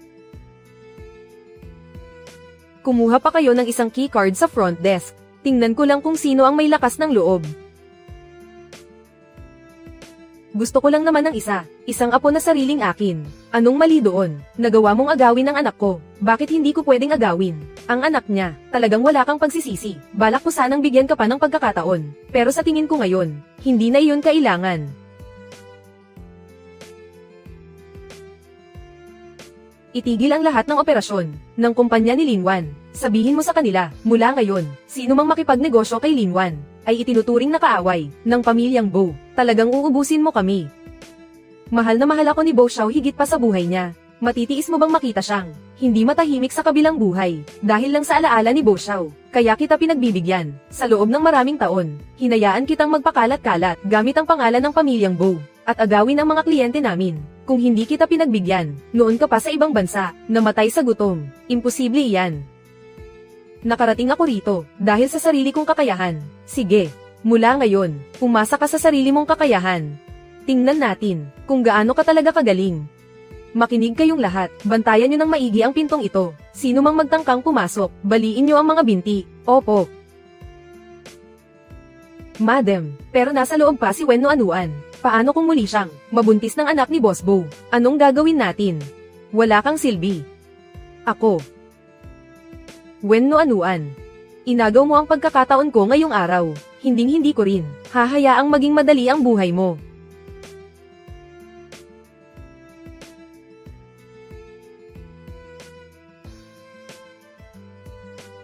Diyos ko po. Bakit sa pagliligtas ko ng tao, ako pa ang napahamak?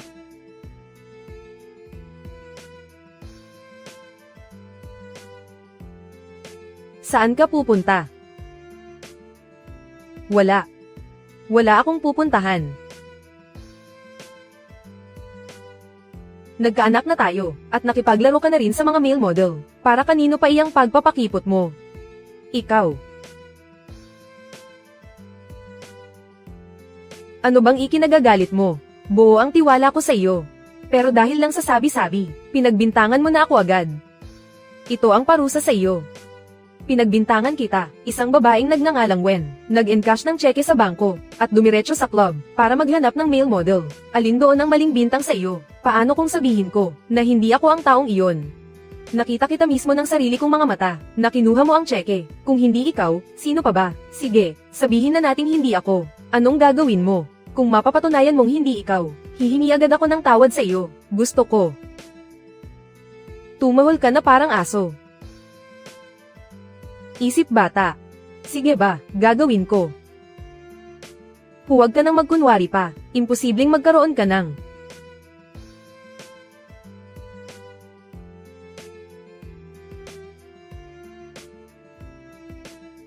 Wen Qing. Idilat mo ng maigi ang mga mata mo at tingnan mo ito. Tingnan mo kung sino ang nasa CCTV, at ang taong nasa record ng mga pinamili. Sino ba talaga siya? Hindi ito maaari, malinaw na sa iyo ibinigay ang cheque. Paano napunta sa kanya iyon?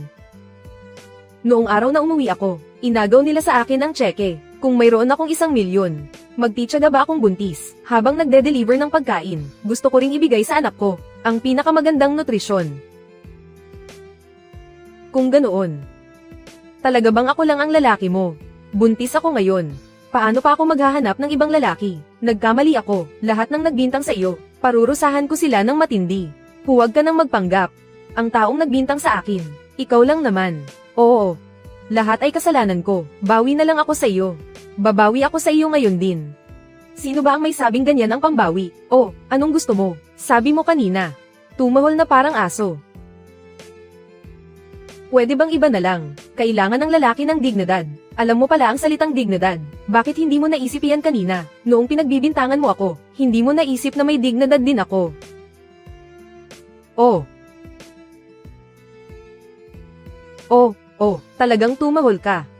Ang tunay na lalaki, may isang salita. Dapat itama ang mali, sinunod ko na ang gusto mo. Para makabawi sa iyo. Susunod. Bo Yunshen, bitawan mo ako. Nandito na po ang young master at ang young mistress. Sige, makakaalis ka na. Lola.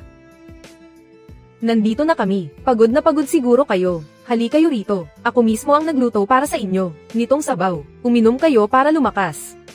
Iinumin ko ito. Ito ay, para kay Nuanuan ito. Ito ang para sa iyo. Lola. Sabaw lang naman, bakit magkaiba pa? Hindi lang ako nagpakulo ng sabaw. Baka sabihin nyo may pinapaboran ako. Syempre, magkaiba ang mga ito. Ang para kay Nuanuan, ay para pampalakas ng katawan at dugo. At ang para sa iyo, ay para sa mahinang kidney mo.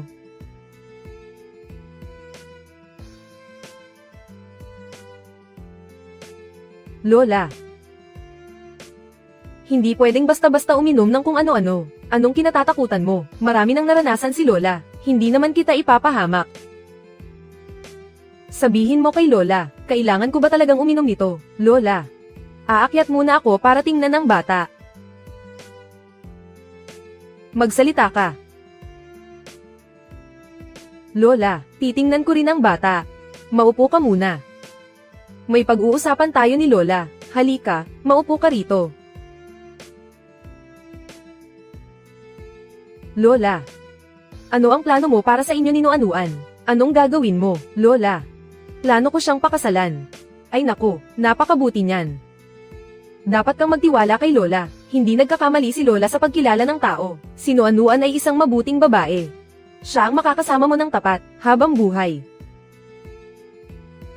Lola, nagtitiwala ako sa inyo. At nagtitiwala rin ako sa kanya. Mabuti naman kung ganoon.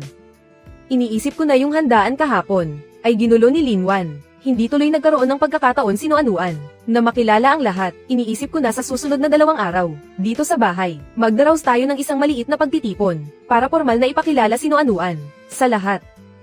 Sabi mo magpapakasal na kayo.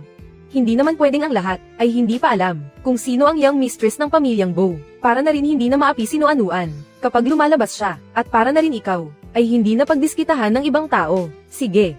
Susunod ako sa gusto nyo, Lola. Lola. Nandito na kami, Lola. Tingnan nyo. Ngayon, si Noanuan ay tunay nang miyembro ng ating pamilya sa rehistro. Pwede na po kayong magpahinga ng maluwag. Napakabuti. Ang araw na ito ay isang masayang araw. Halika Noanuan, lumapit ka kay Lola. Mga ginoo at ginang, ako ay formal na magpapakilala sa inyo. Ang babaeng ito ay ang aking apo sa tuhod. Ang legal na asawa ni Yunshen, si Wen Noanuan. Magandang araw sa inyong lahat. Napakaganda talaga ng young mistress. Oo nga, kamukhang kamukha siya ni Lola. Noong kabataan niya, siguradong magiging mahusay din siya sa hinaharap. Katulad ni Lola, siya ang magtataguyod sa buong pamilyang Bo. Si Noanuan ay isang mahusay na estudyante na nagtapos ng pananalapi sa Jiangcheng University. Mula ngayon, papasok na siya sa kumpanya at mamamahala kasama ko. Sana sa panahong iyon ay alagaan ninyo siya ng mabuti. Syempre naman, kakasal lang pero isinama na agad ni Ginoong Bo ang kanyang asawa sa tabi niya. Mukhang hindi niya talaga kayang mawalay kahit saglit. Ang tamis naman nila, bagong kasal nga naman. Panahon pa ng matinding paglalambingan. Kaya kahit saan magpunta, dapat ay magkasama sila. May tanong ko lang sa ginang, mula sa anong mayamang pamilya po kayo, sa ganitong kaimportanteng araw? Bakit parang walang dumating na kamag-anak nyo? Ako. Ang apelyido ko ay Wen. Bakit parang wala akong matandaan na mayamang pamilyang Wen dito sa Jiangcheng? Alam mo ba, ngayon ko lang narinig yan. Siguro naman, galing siya sa ibang lugar. Ano po ba ang negosyo ng inyong ama? Pasensya na sa abala, ginang. Baka pwedeng ipakilala mo naman sila, para sa hinaharap, ay magkaroon tayo ng pagkakataong magtulungan. Hindi ako galing sa tanyag o mayamang pamilya. Noong bata pa ako, ang nanay ko ay pumanaw dahil sa sama ng loob sa tatay ko. Dinala niya ang kanyang paboritong anak sa labas sa aming bahay, at itinapon ako sa probinsya. Doon ako nanggaling. Sa probinsya lang, Diyos ko. Ginoong Bo, nagpakasal ka talaga sa isang babaeng taga-probinsya. Isang babaeng walang magulang, walang pinag-aralan at taga-bukid. Paano siya nakapasok sa pamilyang Bo? Ano naman ang masama sa pagiging taga-probinsya? Kung sino ang gusto ko, si Bo Yunshen, ay siya kong pakakasalan. At isa pa, sino ang nagsabi sa inyo na mayayaman lang ang pwedeng mapabilang? Sa pamilyang Bo, sino ba ang nagtakda ng kahulugan ng pagiging mayaman? Ginoong Bo, wala kaming ibang ibig sabihin. Kaya lang, noon dito sa Jiangcheng, napakaraming anak ng mga alta ang nagkakagusto sa inyo, pero wala kayong pinansin kahit isa sa kanila. Akala naming lahat ay napakataas ng pamantayan nyo, na hindi nyo sila pinapansin dahil sa antas nila. Iniisip namin na ang mga pamilyang mas mataas pa sa pamilyang Bo ang nababagay sa inyo. Tama, hindi namin akalain na si Ginoong Bo ay magpapakasal sa isang taga-probinsya. Ako, si Bo Yunshen, sa pagpili ng asawa, ay hindi kailanman tumitingin sa katayuan sa buhay. Ang tinitingnan ko lang ay kung mahal ko o hindi. Ang asawa ko, ay umaasa sa sarili niyang kakayahan. Nakatapos siya ng kolehiyo, isa siya sa iilan sa Jiangcheng University. Perpekto ang marka niya sa lahat ng asignatura. Isang tunay na henyo, maraming mayayamang tagapagmana sa Jiangcheng. Pero ang henyong tulad niya, ay iisa lang. Higit pa sa sapat para sa aming pamilyang Bo. Oo nga, hindi rin naman ako pahuhuli. Wala akong dapat ikahiya sa sarili ko. Sa trabaho ko sa hinaharap, ipagpapatuloy ko ang pagiging masipag at disiplinado sa aking sarili. Maaaring ang katayuan ko noon ay hindi kapantay ng sa inyo. Pero pagdating sa trabaho, sisiguraduhin kong hindi ako magpapatalo sa inyo. Mabuti. Ngayong araw, mabuti nang magkaliwanagan tayo. Tungkol sa pinagmulan ni Noanuan, wala akong pakialam sa katayuan sa buhay. Kung bibilangin ang 3 henerasyon pabalik, sino ba sa atin ang hindi galing sa hirap, at nagsikap sa ilalim ng sikat ng araw? Sinasabi ninyong si Noanuan ay lamaking walang magulang, at walang modo. Paano naman itong matandang tulad ko? Mula pagkabata ay hindi ko rin nakita ang aking mga tunay na magulang. Ibig bang sabihin, sa inyong paningin, itong matandang ito ay wala ring modo? Ganoon ba? Hindi po, hindi po. Si Lola ay isang kahanga-hangang babae na nagtagumpay sa sariling sikap. Lubos po kaming gumagalang sa inyo. Kung ganoon, mula ngayon, igalang ninyo siya gaya ng paggalang ninyo sa akin. Sino mang magtangkang apihin siya, ay para na ring kinalaban. Itong matandang ito, syempre naman po, ang batang ginang ay maganda at matalino. Kapag katabi si Ginoong Bo, totoo nga. Bagay na bagay silang dalawa, itinakda talaga ng langit, maligayang bati, batang ginang. Siguradong magiging masaya at payapa ang pagsasama ninyo. Isang hamak na babae, nagtatangkang lumipad ng mataas, para maging donya, nananaginip ng gising. Isang hamak na bata, nagtatangkang lumipad ng mataas, para maging donya, nananaginip ng gising.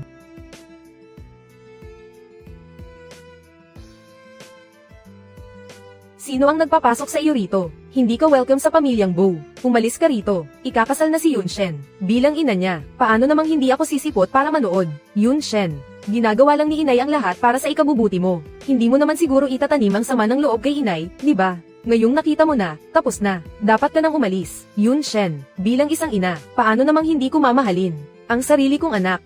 Pumunta ako rito ngayon, dahil ayaw kong maloko ka. Ayaw kong maging tagasalo ka ng iba. Pagpapalaki ng bata, ang dalawang batang iyon, ay anak namin ni Noanuan. Huwag mo nang subukang sirain ang kanilang reputasyon. Iyon ay dahil may mga bagay siya, na itinatago sa iyo. Ang kanyang nakaraan, nagtapat na ba siya sa iyo? Ang nakaraan ni Noanuan, alam ko ang lahat. Huwag ka nang maghasik ng gulo rito. Talaga ba? Kung ganoon, alam mo ba, na bilang isang batang babae, ipinadala siya sa probinsya mula pagkabata. Ang pamilyang Wen ay hindi nagbigay kahit isang kasing. Paano siya nabuhay ng ganito katagal? Inalagaan ako ng mabuti ng mga kababayan ko. Binibigyan nila ako ng pagkain araw-araw. Bago ako nagkolehiyo, ang lola na kapitbahay namin ang nagpalaki sa akin. Makinig kang mabuti. Puro kakalokohan. Wala talagang anumang pag-aalaga mula sa mga kababayan. Sa bawat baryo sa lugar na iyon, mayroong 12 ng mga sugar daddy. Umaasa lang siya sa pakikipagtalik sa kanila para lang may makain. Ikaw. Babae ka rin naman. Sa paninirang puri mo kay Noanuan, hindi ka ba natatakot na tamaan ng kulob? Bakit? Napahiya ka kaya nagagalit. Noon, minaliit mo ang katayuan ng pamilya ko. Sa kasal namin ni Bo Xiao, pinahirapan mo ako sa lahat ng pagkakataon. Kahit na pinakasalan ako ni Bo Xiao sa huli, ayaw mo pa rin. Napapasukin ako sa Bo Group. Ngayon, ang mismong pinili mong apo sa tuhod na manugang, ay napakawalang kwenta. Ano ang nararamdaman mo ngayon? Ikaw. Lola. Ang dahilan kung bakit ka inayawan ni Lola, ay hindi kailanman dahil sa mababa ang pinagmulan mo, kundi dahil sa bulok mong pagkatao, at masamang hangarin. Ang mga sumunod na pangyayari ay tunay ngang nagpatunay sa hinala ni Lola, sa harap ng iyong asawa, at anak, hinayaan mo silang mamatay ng walang tulong. Isa kang halimaw na nagbabalat kayong tao. Ikaw, ang lakas ng loob mong insultuhan ako. Iginagalang kita bilang nakatatanda, ayaw kitang saktan, pero ikaw mismo, ang pilit na humaharap sa akin, para maghanap ng gulo. Ang mababang pinagmulan, ay ang pinakamaliit mong kapintasan. Puro ka kasinungalingan. Tandaan mo ito, kung gaano ka kayabang ngayon, ay ganoon din ang magiging kalunos-lunos mong sapit mamaya. Sige, hihintayin ko iyan. Ang pagpapakalat ng malisyosong chismis, ay may pananagutan sa batas. Dahil sinabi mo na iyan, kaya ipaliwanag mo ng maigi sa akin. Dahil kung hindi kita tatantanan. Tumawag muna tayo ng pulis. May mukha ka pang iharap para tumawag ng pulis. Gusto mo bang makita ng buong mundo, at malaman ng lahat, kung gaano ka kawalang hiya? Sino ba talaga ang walang hiya? Hindi pa tayo sigurado riyan. Ngayong araw, maglabas ka ng ebidensya, para patunayan na totoo ang sinasabi mo, at kusa akong lalayas sa pamilyang Bo. Kung hindi, aminin mong, siniraan mo lang ako, bago ka bitbitin ng mga pulis. Pero, bago ka pa madala ng mga pulis, bubugbugin muna kita ng gusto. Isipin mo na lang, nakabayaran yan sa stress na ibinigay mo sa akin. Subukan mo lang. Ako ang tunay na ina ni Bo Yunshen. Huwag mo akong matunay na ina riyan. Hindi ka na nga kinikilala. Nag-iilusyon ka pa rin. May saysay ba yan? Ikaw na babae ka. Ang mapang-asawa ka ni Bo Yunshen ay talaga namang isang malaking kamalasan sa 8 henerasyon. Mali. Siya ang magkaroon ng inang tulad mo. Iyon ang tunay na kamalasan sa 8 henerasyon. Ang mapang-asawa ang isang babaeng tulad ko ay isang malaking biyaya sa 8 henerasyon niya. Ang manugang na ito ay talagang magaling pumili si Lola. Huwag kang masyadong kampante. Maya-maya lang ay masisira na ang reputasyon mo, at palalayasin ka na sa pamilyang Bo. Huwag ka ring masyadong kampante. Kapag wala kang nailabas na ebidensya, humanda ka sa bagbog at sa kulungan. Sinong nagsabing wala akong ebidensya?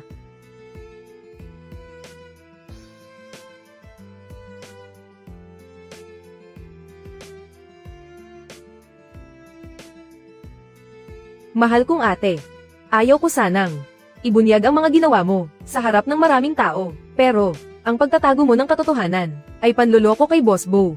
Pananakit iyan sa kapwa. Hindi ko hahayaang sirain mo ang pamilyang Bo ng ganyan. Boss Bo, ginagawa ko ang lahat ng ito para sa kapakanan mo. Mahal ko, dami mong sinabi kanina, siguradong nauuhaw ka na. Heto, uminom ka muna para guminhawa ang lalamunan mo. Kailangan mo ba ng tulong? Huwag na. Dahil gusto nilang mantsahan ang pagkatao ko, pakukuluan ko ang tubig na yan, at ibabalik ko sa kanila. Diyos ko, may ganoon pala siyang nakaraan. Boss Bo, hindi ba talaga siya apektado? Napaikot niya talaga si Boss Bo. Mukhang, ang batang misis na ito, ay may ibubuga rin. Abilidad. Abilidad siguro sa kama. Maghintay ka lang. Malalaman din ni Sir Bo sa lalong madaling panahon, na ang lahat ng galing mo, ay nakuha mo lang sa ibang lalaki. Natutunan mo lahat yan sa kama. Bakit nakatunganga ka pa riyan? Hindi ba't sabi mo, mayroon kang matibay na ebidensya? Ilabas mo na yan. Sige. Lahat kayo, tumingin kayong mabuti. Ito ang tunay na pagkatao ni Wen no Anuan.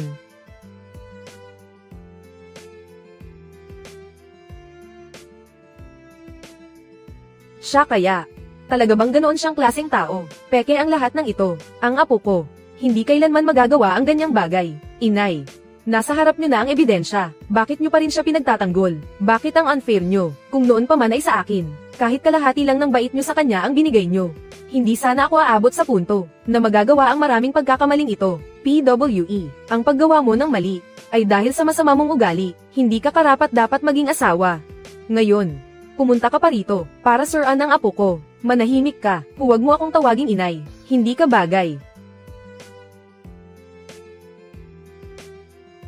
Wen Qing, ang galing mag-photoshop ng kinuha mo. Ang sagwa, masyadong halata. Hindi mo ba alam na ang mga ganitong bagay? Napakadali lang, para malaman ng mga tao, kung totoo o peke. Basta't masira ko ang reputasyon mo. Pagkatapos nito, sino pa ang mag-aabala kung totoo o hindi? Pagdating ng oras, kapag ayaw na sa iyo ng pamilyang Bo, gagamit ako ng 10,000 paraan, para tapusin ka. Sir Bo, tingnan mo ang mga ito, para malaman mo kung paano si Wen no Anuan, kung paano kanya niloloko, ang dalawang batang iyon, hinding-hindi sila sa iyo. Ikaw. Yun Shen, gusto mo ba talagang para sa iba, ay magpalaki ng anak, nananampalataya ako sa kanya, sa tingin ko ay nawawala ka na sa sarili mo, hindi ka naniniwala sa litrato, di ba? Mayroon pa akong testigo, pasok.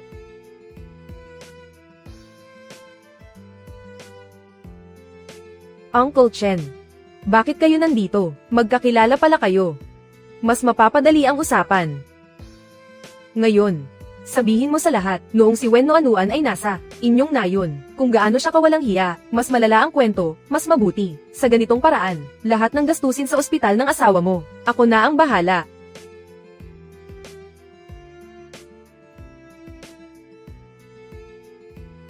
No Anuan, ayaw din naman talagang pumunta rito ni Uncle Chen. Pero wala siyang magagawa. Uncle Chen, may problema ba sa inyong pamilya? Nasaan si Auntie Chen? Tama na. Huwag na kayong mag-usap. Mamaya, kapag sabay na kayong pinalayas dito. Marami na kayong oras para mag-usap. Bilisan mo at magsalita ka na. Kapag nag-atubili ka pa, wala ka nang mapapala. Uncle Chen. Magsasalita ako. Sasabihin ko ang lahat mula nang dumating si no Anuan sa nayon namin. Napakabait niya, at masunurin. Lagi siyang nagkukusang tumulong sa mga kanayon. Mahal na mahal siya ng mga tao roon. Tuwing oras ng kainan, dinadalhan siya ng pagkain. Pagkatapos, lumipat siya sa katabing bahay. Sa bahay ni Lola, ang mga kanayon, nagbigay sa kanya, ng mga donasyon at gamit, para mapalaki siya. Siya ang kauna-unahang nakatapos ng kolehiyo. Mula sa aming nayon, mahusay siya sa pag-aaral at may mabuting asal. Pero, hinding-hindi niya gagawin ang mga bagay na sinasabi ninyo. Mabuting bata siya, pakiusap, huwag ninyo siyang pagbintangan ng mali. Anong pinagsasabi mo? Ito ba ang saksing dinala mo? Anong klaseng trabaho ito? Niloko mo ako, Uncle Chen. Uncle Chen. Sino Anuan? Nakita naming lumaki siya. Siya ay anak ng buong nayon. Kung dahil lang sa pera ay ipapahamak ko siya, kahit gumaling pa ang asawa ko. Kamumuhian niya rin ako habang buhay. Ginamit mo pala ang ganitong maruming paraan. Ikaw ang pinakamasamang tao rito. Madam, nandito na ang mga pulis sa subdivision. Papunta na sila rito. Sinabi ko na sa inyo. Bago kayo dalhin ng mga pulis, kailangan ko muna ng pambayad sa pinsalang ginawa niyo sa akin.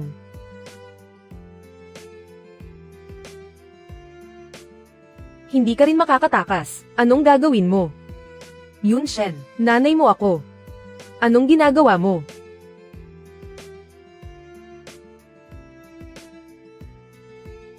Saklolo, bubugbugin ko kayo. Tigil na. Bitawan mo siya. Ang lakas ng loob mong saktan ako. Ikaw na bata ka. Saklolo. Sino sa inyo ang tumawag ng pulis? Mga opisyal, tingnan ninyo, ito ang lahat ng mga ebidensya ng paninirang puri nila sa asawa ko, tungkol naman sa kanya.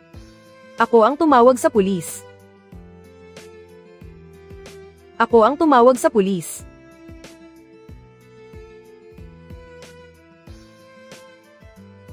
Ginoong pulis, gusto ko pong mag-report. Siya iyon. Siya ang bumugbog sa amin ng ganito. Tama. Sinasabi niyo bang binugbog ko kayo? Sino ang nakakita? Nakita nilang lahat. Wala talaga akong nakita. Ako, wala rin akong nakita. Kayo. Malinaw na kayo ang pumasok ng walang pahintulot sa bahay, ng insulto ng ibang tao, at nang mabaygo kayo. Gusto nyo pang manakit, hindi nyo nagawa kaya kayo mismo ang sumemplang ng ganyan. Ang mga edited na litratong ito ay ang ebidensya nyo. Para sir-an ako, tungkol naman kay Uncle Chen na dinala nyo. Siya ang saksi. Ano, gusto nyo pa bang baligtarin ang sitwasyon? Yun Shen, ako ang tunay mong ina. Ayokong makulong. Iligtas mo ako. Nagawa mo na ang lahat ng kasamaan. Pero hindi ka pa rin nagsisisi. Pumasok ka muna doon at magmuni-muni. Sapat na ang ebidensya. Dalhin na sila. Bitawan niyo ako. Yun Shen, hahayaan mo ba talagang ang sarili mong ina ay makulong? Tulungan mo ako. Wen no anuan. Hindi kita mapapatawad. Sa buhay na ito, hindi niyo ako matatalo. Baka sa susunod na buhay na lang. Nuan-nuan, kumusta na ang sakit ni Tia Chen? Ano na ang lagay niya? Pinuntahan ko na siya, at binayaran ko na rin ang mga bayarin sa ospital para sa kanya. Sabi ng doktor, basta't makikipagtulungan siya sa gamutan, mabilis din siyang gagaling. Mabuti naman kung ganoon. Ang mabubuting tao, siguradong may magandang gantimpala. Ang araw na ito, para sa ating pamilyang Bo, ay isang napakasayang araw. Nuan-nuan, ngayong napaalis na ang masamang taong iyon, sa hinaharap, wala nang mang-iistorbo sa atin. Halika, uminom tayo. Para ipagdiwang ang pagiging ganap na bahagi ni Nuan-nuan, ng pamilyang Bo.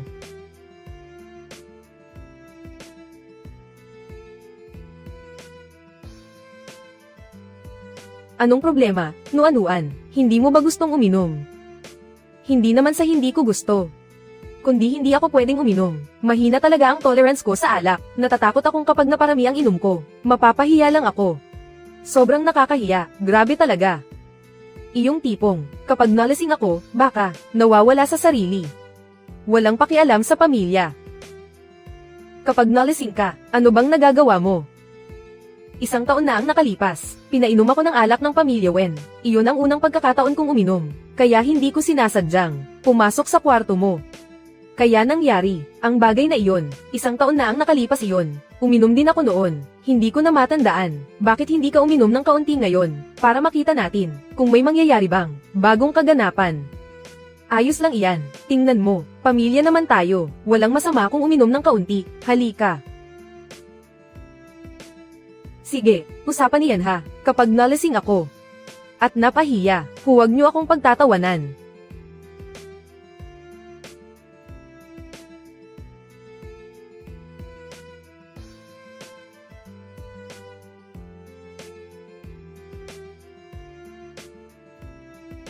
Tingnan mo, ayos na. Sige.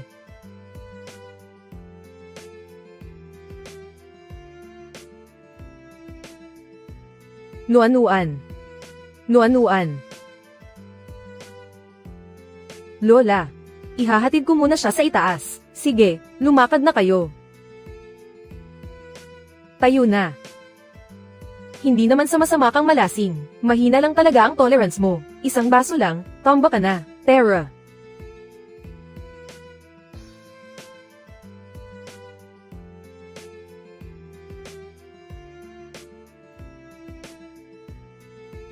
Ayos ka lang ba? Nasasaktan ang dibdib ko sa iyo.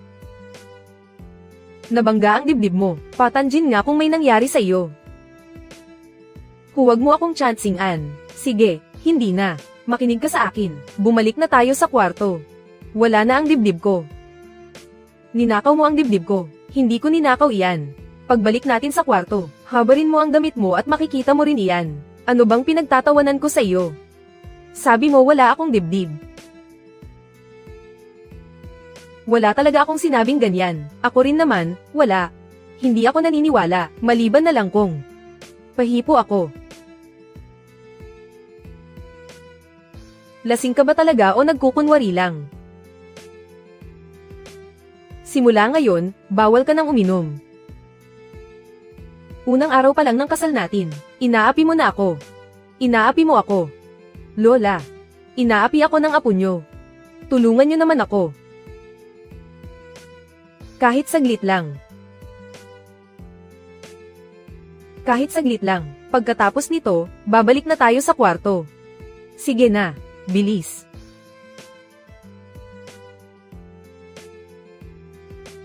Tama na, pwede na tayong bumalik sa kwarto, di ba? Nahuli kita. Huwag kang tumakas.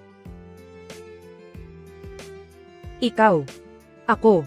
Huwag kang tatakas.